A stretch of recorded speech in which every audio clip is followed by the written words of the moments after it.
Desde hoy, esto es otra novedad, las empresas de más de 50 trabajadores están ya obligadas a tener el plan de igualdad para su plantilla. Han tenido 3 años para llevarlo a cabo, pero desde hoy ya es obligatorio y mañana, Día Internacional de la Mujer, quizá sea un buen momento para profundizar y ver cómo están nuestras empresas en materia de igualdad. Nos acompaña Ana López Ramos, que es agente de igualdad de Amaltea, una consultoría en igualdad de género. Ana López, buenas noches, gracias por acompañarnos. Buenas noches, gracias a vosotros por invitarme. ¿En qué consisten los planes de igualdad de las empresas, Ana? Bueno, los planes de igualdad es un diagnóstico, es decir, un estudio de la situación de igualdad de la compañía, de la organización, y en base a ese estudio se detectan una serie de debilidades o de necesidades que tienen las empresas en materia de igualdad. Entonces, una vez hecho ese diagnóstico, se proponen una serie de intervenciones para los 4 años de vigencia máxima que tienen los planes. Uh-huh. ¿Y quién y cómo se negocia ese plan de igualdad? Porque me imagino que o no tiene negociación, se tiene que aplicar y ya está.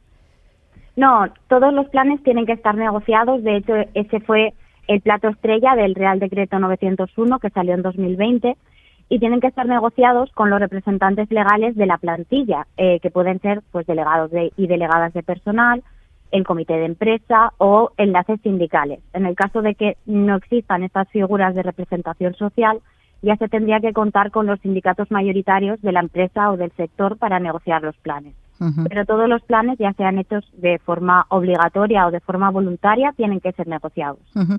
Esta obligación ya estaba vigente para empresas de más de 151 trabajadores. De hecho, Amaltea, su consultoría, ha asesorado a muchísimas empresas en este sentido. ¿Qué ha pasado en este tiempo? ¿Cree que se ha tomado nota? ¿Se están cumpliendo? ¿Están cumpliendo estas empresas ya con esas obligaciones en materia de igualdad? Sí, por supuesto. Yo creo que todas las empresas de más de 150 e incluso las de más de 100 que todavía están dentro de plazo están cumpliendo con las obligaciones y parte de ello pues está en la labor que está teniendo Inspección de Trabajo a la hora de inspeccionar si realmente se están cumpliendo con las obligaciones en materia de igualdad.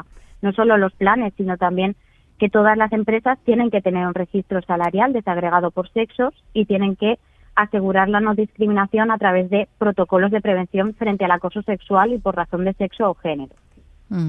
Eso en las grandes. Y en las pequeñas, las pymes, ¿no?, que son las que se incorporan ahora a estos planes de igualdad, ¿qué medidas tienen que cumplir? ¿Son igual que para las grandes? ¿Son diferentes? Las que son mayores a 50 sí, tienen que cumplir con todos los preceptos legales en materia de igualdad, que sería tener el plan de igualdad, la auditoría retributiva y el registro salarial. Y las que sean inferiores a esas 50 personas, pues ya tendrían que cumplir solo con el registro salarial y el protocolo de prevención frente al acoso. Uh-huh. ¿Sería recomendable que buscaran asesoramiento en este sector, en este asunto, las empresas, las pymes, las pequeñas y medianas empresas?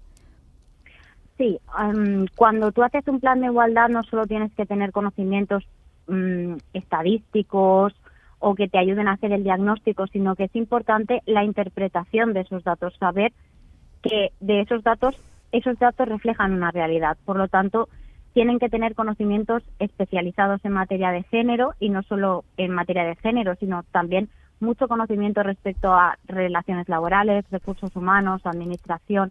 Es por eso que es importante que haya un equipo de profesionales interdisciplinares que ayuden a generar ese diagnóstico y sobre todo a proponer medidas que sean adecuadas y personalizadas a cada empresa. Ana López es agente de igualdad de Amaltea. Si pudiéramos puntuar, o quisiéramos hacerlo, ¿no?, el grado de igualdad en las empresas españolas de media, ¿qué nota podríamos poner, Ana? Depende de la empresa y depende muchísimo del sector. Obviamente hay sectores que están muy masculinizados, eso no implica que sean menos igualitarios, pero sí que es verdad que la consciencia respecto a la necesidad de hacer este tipo de diagnósticos pues es un poquito inferior al resto de sectores que puedan estar más feminizados o que tengan una mayor aproximación al terreno social. Es decir, las empresas que están más vinculadas a trabajo social, trabajo con personas, tienen muchísimo más integrado todo lo que es la sensibilidad hacia la igualdad de género. Pero por darles una puntuación, ¿sí? Yo diría que estamos aprobados. No creo que en ninguna empresa de una forma consciente quiera discriminar o esté discriminando de una forma consciente, sino que muchas veces arrastramos pues una herencia de cómo han sido creadas las empresas, por quién han sido creadas las empresas, y eso se va consolidando dentro de la cultura de la organización. Ana, me acompaña Paco Vocero, que lo estaría escuchando conmigo hace unos minutos haciendo el análisis de los mercados hoy. Paco, no sé si tienes algo que añadir o alguna pregunta. Sí, Ana, me alegro de saludarte. Buenas noches.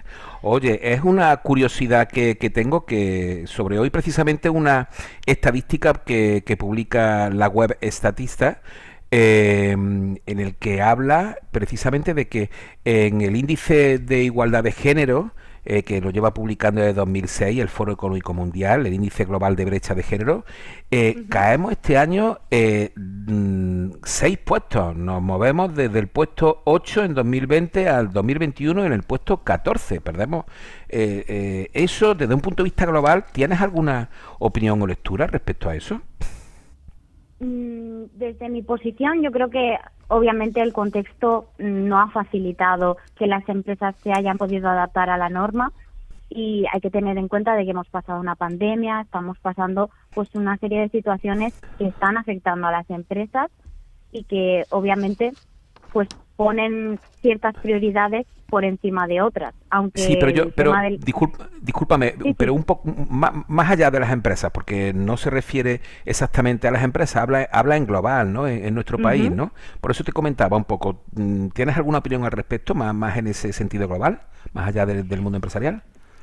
Sí, en sentido global yo creo que lo que no se mide se desconoce. Entonces, cuando tú pones herramientas de medición, cuando tú analizas de una forma más concreta, es más posible que aparezcan desigualdades que antes estabas pues dejando pasar. Es posible que hayamos caído puestos precisamente por eso, porque ahora sí tenemos herramientas más específicas, más concretas, como para poder medir la brecha de género, y por lo tanto, pues obviamente se habrán detectado situaciones que anteriormente pasaban desapercibidas. Pasaban desapercibidas. Ana López, agente de igualdad de Amaltea, consultoría de igualdad de género. Si te parece, Ana, hablamos dentro de un año y analizamos cómo ha ido la puesta en marcha de este programa, de esta nueva normativa para las pymes.